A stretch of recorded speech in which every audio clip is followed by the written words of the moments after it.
So I've been in Thailand going on a year now, and I wanted to talk about why I decided to come here.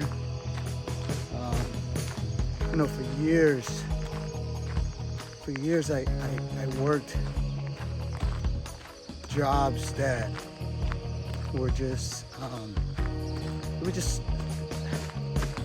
the only way I can describe it is, it was just sucking my soul, you know? It was just,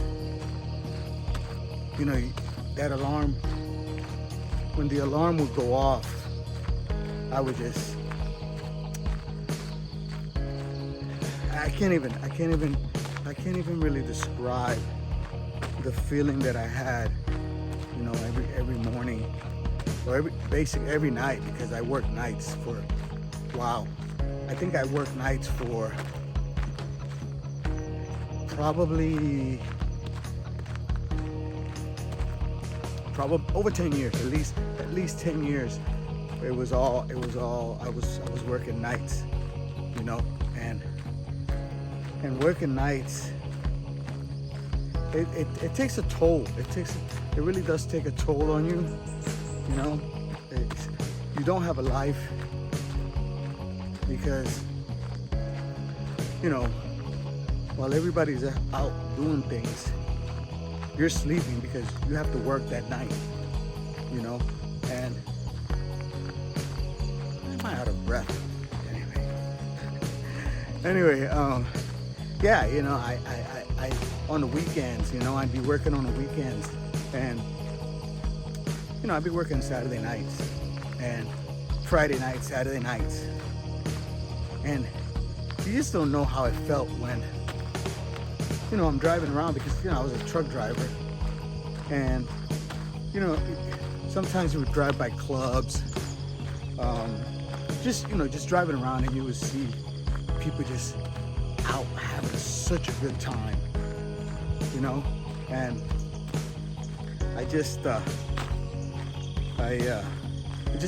it kind of made me crazy,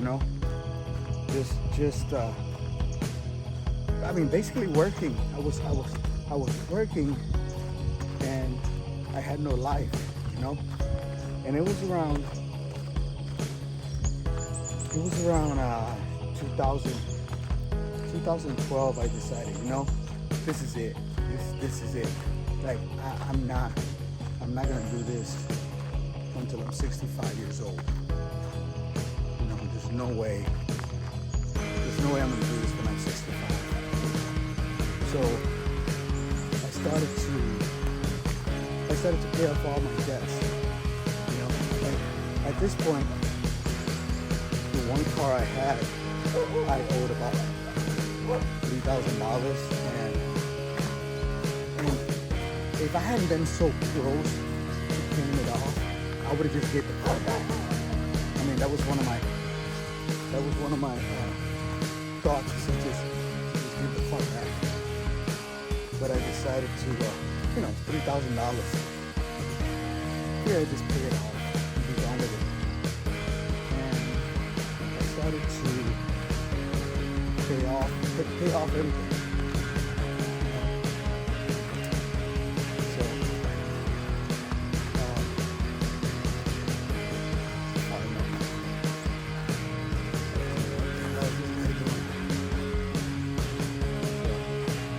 So anyway, that's when I started to invest money into the stock market, which a lot of people told me that I was crazy to do. But here I am. So I wake up. So here I am. I don't know, 12, 13 years later. 13 years later, retired in Thailand. And as you can see from my surroundings, I'm out in the country. Life here is slow, really slow, to say the least. All right, so today is I don't know. It's been about 8 days since I I've been in northern Thailand. I'm in right now. I'm in Udon Thani. I think the name. I should know where I am, right? I think it's Banglamung. It's hard for me to pronounce some of these Thai names. But anyway, so I've been here 8 days, and going to be building a tiny house on my girlfriend's property. She's got about 2.3 acres of land, and so we did some grading. The grading wasn't the best, so they're probably gonna have to do that again. But got the water well built, and just waiting on the water pump, and also just had the electricity. The problems that I'm running into is, of course, because this is, as you can see, you know, this is out in the country, middle of nowhere, and so in order to have water, you have to dig a water well. So I had to dig a water well because of the machinery they were using. It wasn't like, you know, modern stuff. So it took about 6-7 hours to dig the well. They had to go, I don't know, I think it's like 100 and something feet.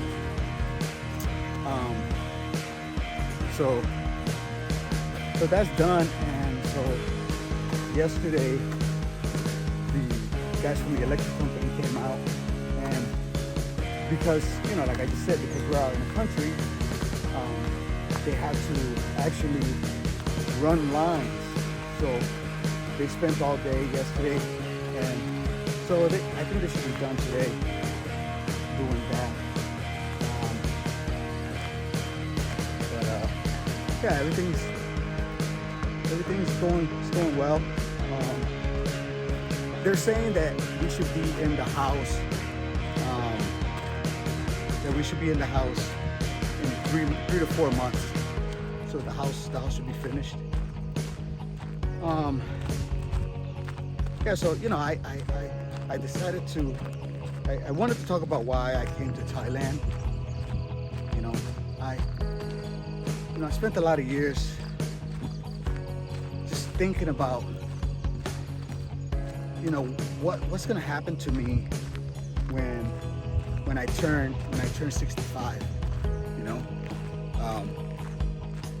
it's something that really worried me. You know, what would happen? What's my health gonna be like? You know, at 65, because, you know, I was 40. I believe I was around 45 when it really started hitting me. I'm 56 going on 57. So, dogs. So anyway, yeah, at around 45, I started having a lot of aches and pains. You know, I think probably because of all the motorcycle accidents I had. But yeah, so I started thinking, you know, hey man, like, what's gonna happen to you when you get 50, 60? Like, you can't do this type of work, you know? The work that I was doing, which it was freaking dogs. So many dogs. There's dogs everywhere. But what was I talking about? Anyway, yeah. So I was, you know, I'm in my 50s, you know, I was thinking about my 50s, and I was thinking, what was my health gonna be like? And so I started thinking about, you know, you have to,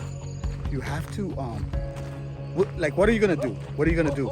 Like, you can't, you know, when you're 50, you're probably gonna be sick. So you got to start making this exit strategy. So that's when I decided, you know what? You got to get out of debt. You know, when you don't have any debts, then you really don't have to worry about things. You know, not so much. You know, food and housing, you know, are important, but being debt free is you have no idea what it felt like when I made that last car payment. oh my God, it was just like this monkey just lifted off my back, you know.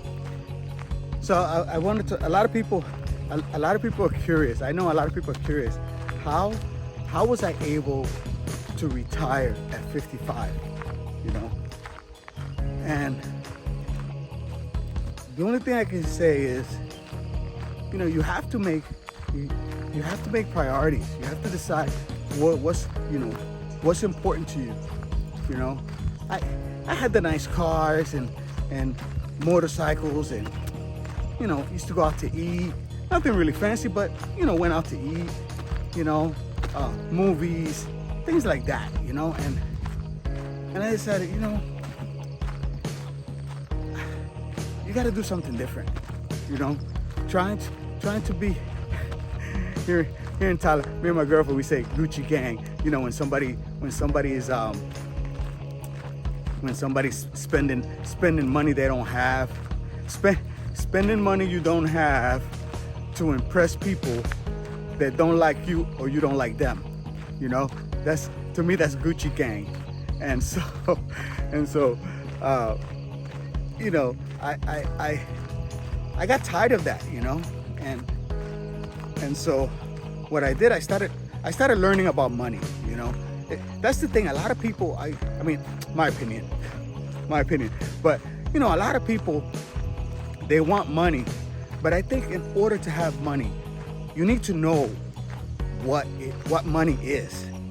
You know, and once you learn what money is, I think it makes it easier to earn the money. Not make, because you can't make the money. The U.S. Mint, they make the money. You know, you earn it by the things by the service you provide.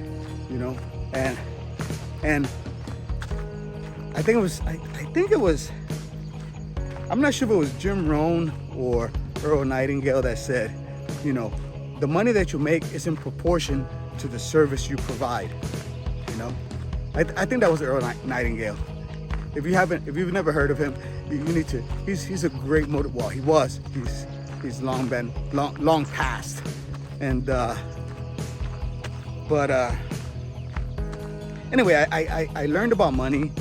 I started learning about money, and so I started investing. You know, a little bit of money, because like I didn't have a lot of money, so I did what I could. You know, and the funny part about that is, you know, when I started doing it, people were telling me, oh man, like, you shouldn't invest in the stock market, you're gonna lose all your money, blah, blah, blah, blah, blah, you know? And so, you know, the company I worked for was offering 401k plan. So initially I just did the bare minimum, which I believe at the time was like 3%. So I was doing 3%, and then incrementally I started increasing it, you know, and at one point I was up to 20%. So they have, you know, if you know about 401ks, they have two different types. They call it traditional 401k and a Roth 401k. So the traditional is money that you invest after taxes. So your employer takes the money out before they tax you, and they put it away. And then the Roth is money that you put into basically the same plan, the same plan, but after you pay taxes. So that's what I was doing, you know. And so, like I said, I was doing 10 and 10, and then after I did that, I still had a little extra money, so I started, for myself, actually learning about the stock market and investing. So my biggest, well, some of the things that I invested in were oil.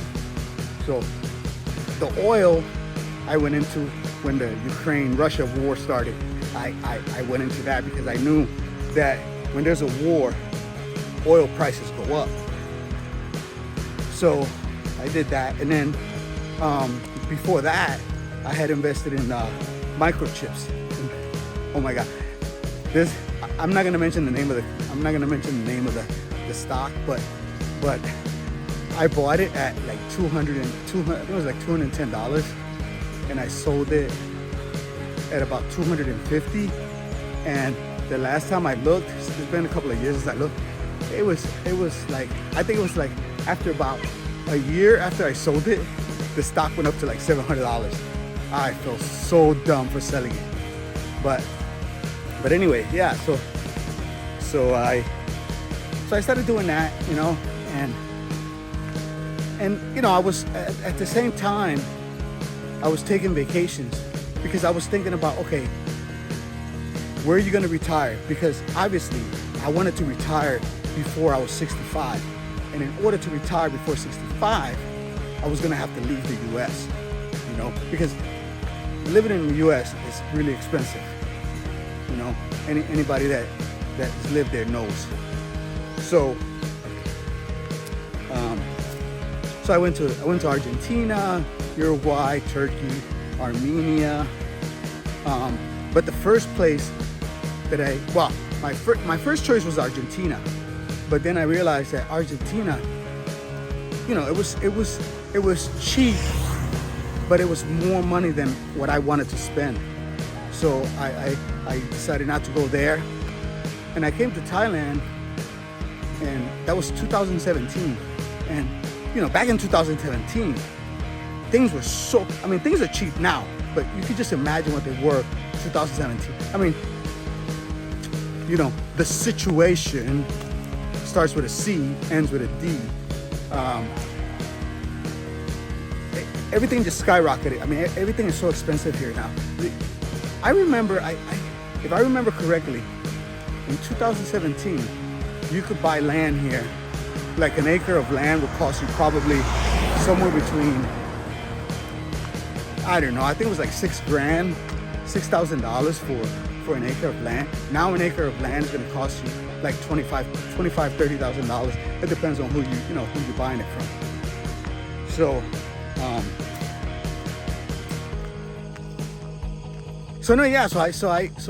I started traveling so that I could find a place to retire. And so anyway, here I am, Thailand. You know, it ended up being the cheapest place of all of them, and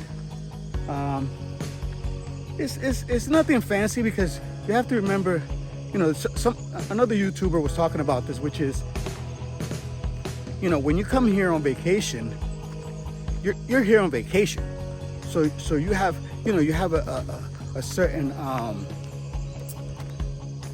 you have a certain amount of money that you can just spend, and you know, you're going back to your country, so it's not a problem. But when you live here, it's a totally different thing. Like you can't be out here, you know, spending money like you Donald Trump. You know, you just can't do it. You know, there's a lot of guys that have found out the hard way that that's not a sustainable lifestyle. So anyway, yeah, you know, life is I don't have a car, you know. A car is too big of an expense. Then there's a lot more money than what I want to spend. So I have a scooter, and I mean that's enough. You know, a scooter's enough.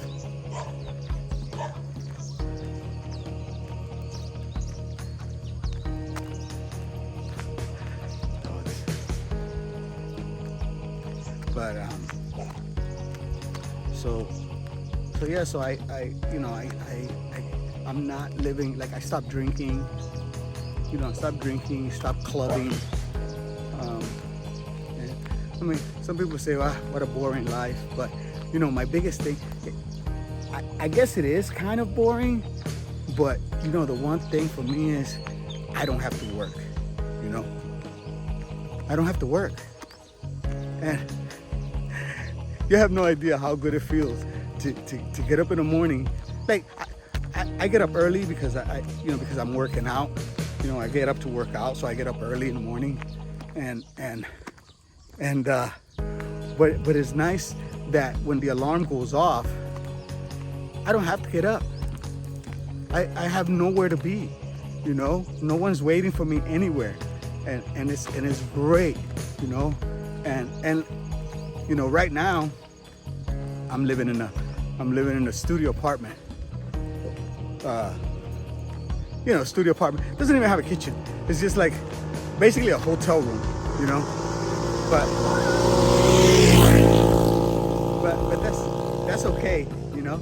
That's okay because, you know, hopefully now in about 3 months the house should be built, and so getting a tiny. By the way, as of right now, you know, the plan was that the house. Take it easy.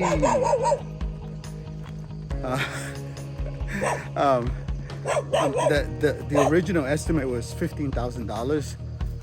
It's probably going to be a little more than that. It's probably, I'm thinking it's going to probably cost me closer to $20,000 by the time it's all said and done. But $20,000, you know, I mean, think about it, $20,000.